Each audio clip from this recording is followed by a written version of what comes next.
What is up, everybody? I am Alex, Wink Inc. Michael, W1NK, INC. I'm the company man, the numbers guy. I hope that you all are doing really awesome today.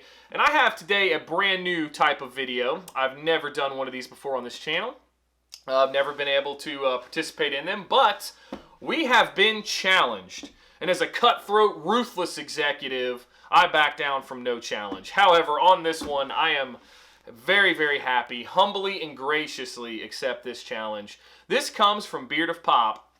Challenge was issued by him to compete or to showcase in the Ultra Applesauce Pick 3. Now, the origination of this challenge came from Dr. Applesauce and UAM.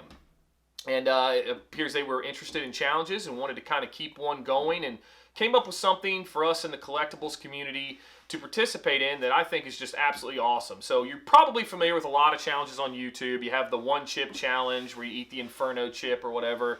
You got all the other crazy, ludicrous stuff that you can do. But this one is actually a really well thought out design one, especially specific to the collectible community. And basically it's a pick 3 challenge where you pick your most valuable, your most sentimental, and then your kind of your wild card or your kind of your most unique type collectible. And what I love about it is Dr. Applesauce is a Funko Pop channel.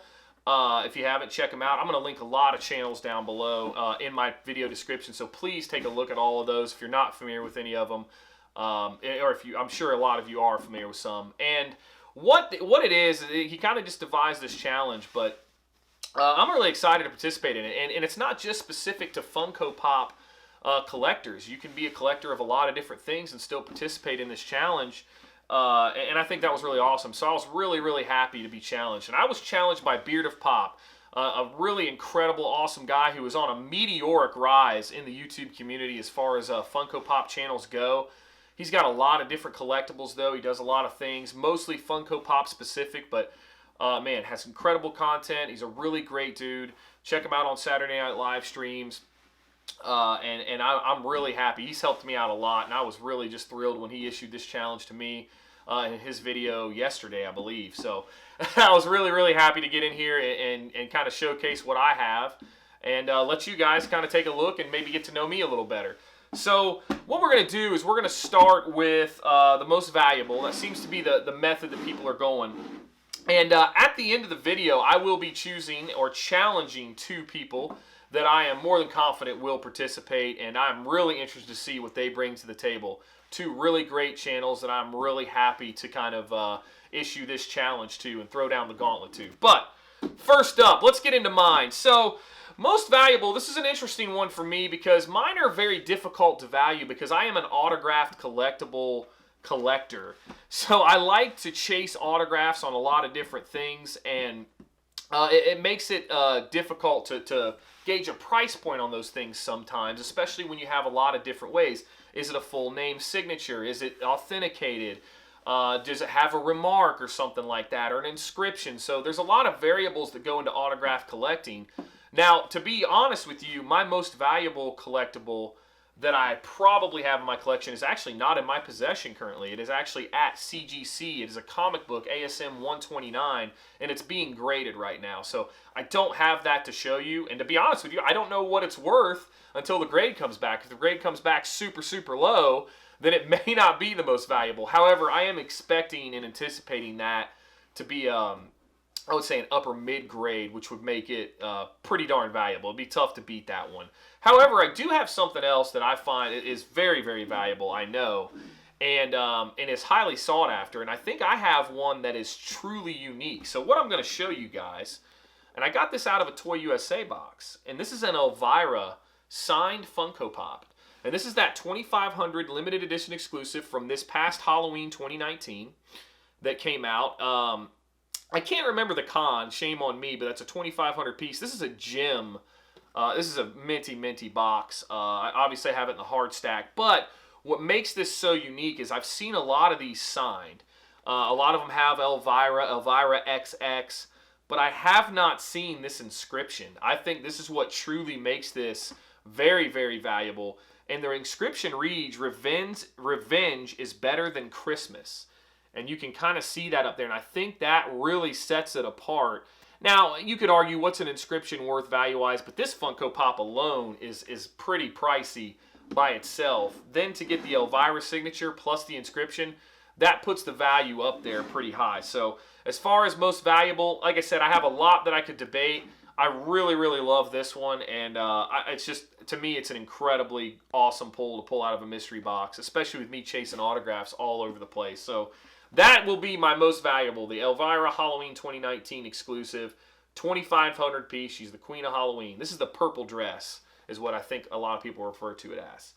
Now, next, this is an interesting one. This is most sentimental. Now, this part of it I struggled with quite a bit because I have a lot of things that I'm sentimental to in different ways, you know, like it's kind of interesting, you know, ever since I've had my little girl, I've changed tremendously. I always did used to be very disconnected, rigid in a lot of ways, I think. I don't know. I could be wrong, but I will say that having her in my life has helped me grow tremendously. And it's funny because I used to just not care, you know. I would just throw it all against the wall, play to win, play like I had nothing to lose in every aspect of my life.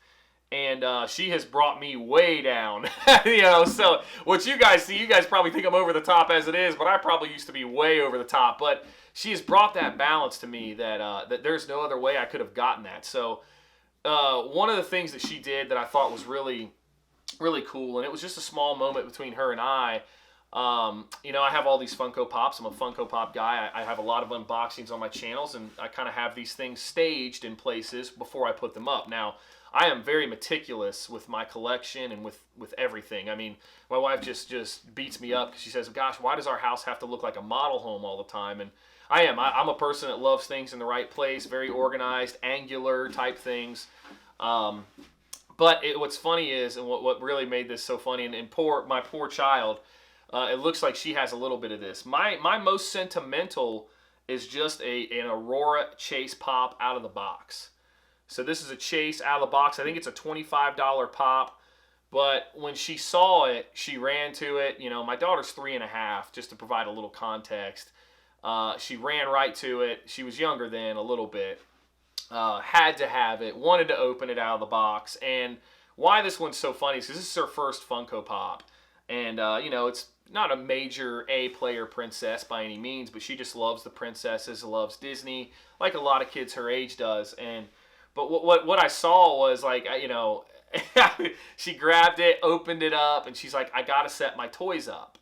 And it was so funny to see her now. She, you know, snatches everything. I got to hide some of the stuff because she's opening them up. She's definitely an out-of-box collector, but she'll arrange them much like I would. So she sets them up in little, just to display, not necessarily to play with them or anything like that. She literally sets them up like in a line to display them. And that really just was one of those moments where I was like, oh my gosh, you know, a small moment, but collectible related, where I was like, oh man, now there's a ton of Funko Pops out of the box. She sets them up on all the entertainment centers and tables and things, and just little lines them up. And then she'll rearrange them and stuff. But I thought that was it was really funny. But it all started with this Aurora Chase. So that one's a pretty special one to me that I will be holding on to, because my poor girl is cursed just like I am, and her meticulousness and being set in her ways. But finally, let's get into the third one. Let's get into the wild card. Now, this one was also pretty difficult for me to try to choose, because I have a lot of wild card collectibles. A lot of different things. Like, I collect a lot of different stuff now, and I never used to. That's what's so funny.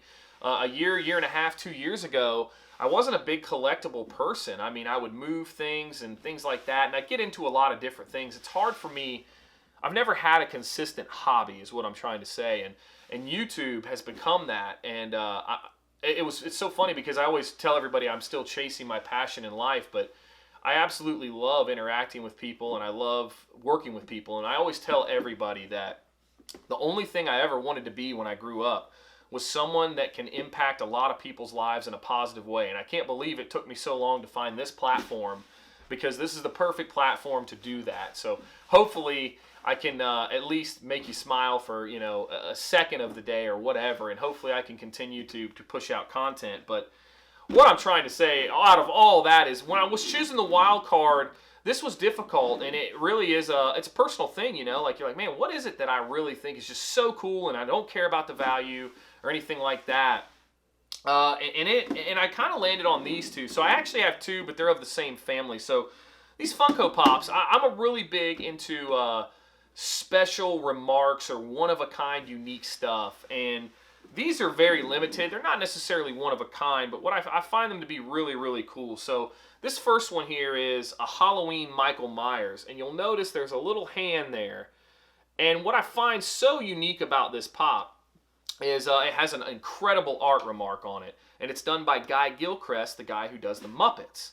And what you have on the side here is our boy Meepins. That is actually drawn and painted onto the pop. So the theme of this pop is Michael Myers, you know, kills Meepins or gets Meepins or whatever. So I found this to be incredibly unique. I am not a horror collector by any stretch of the imagination, but man, I love this inscription. It's authenticated. It's got a signature of Guy Gilchrist. And this is, I believe, number 2 of 100, if I'm not mistaken.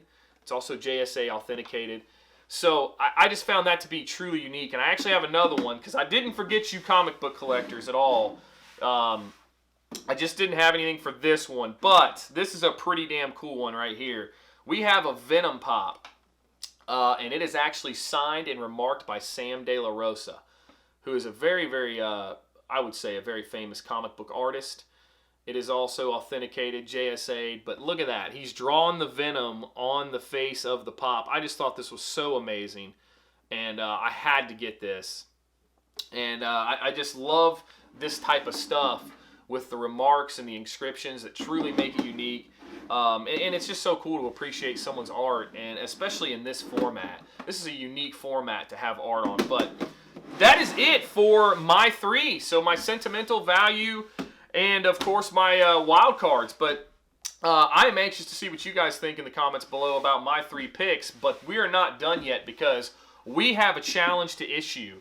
So I am actually going to issue 2 completely different channels of collectibles this challenge.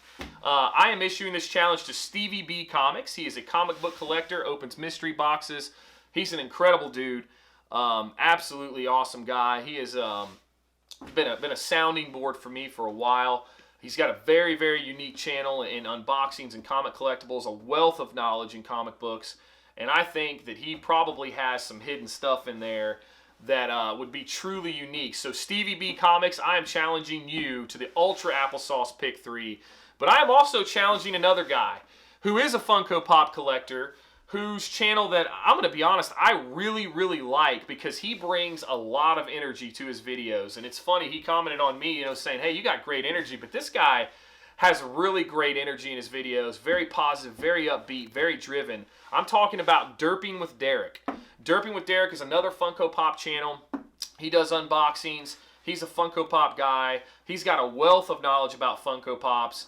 And I'm telling you, this is a channel you want to check out if you're in the Funko Pop community, if you haven't seen him yet. But all of their channels, Stevie B Comics, Derping with Derek, I'm going to link their channels down below. And guys, you have officially been challenged. I'm looking forward to see you carry the torch, as Beard of Pop asked me to, and see what you guys come out of your collections with this challenge. But I just want to say thank you to everybody in the Funko Pop comic book community. Thank you to Beard of Pop for issuing this challenge to me and letting me participate in something this awesome. Dr. Applesauce, UAM, I appreciate them coming up with this idea. It's a really awesome idea. But guys, that is it for this one. I will see you all on the next one.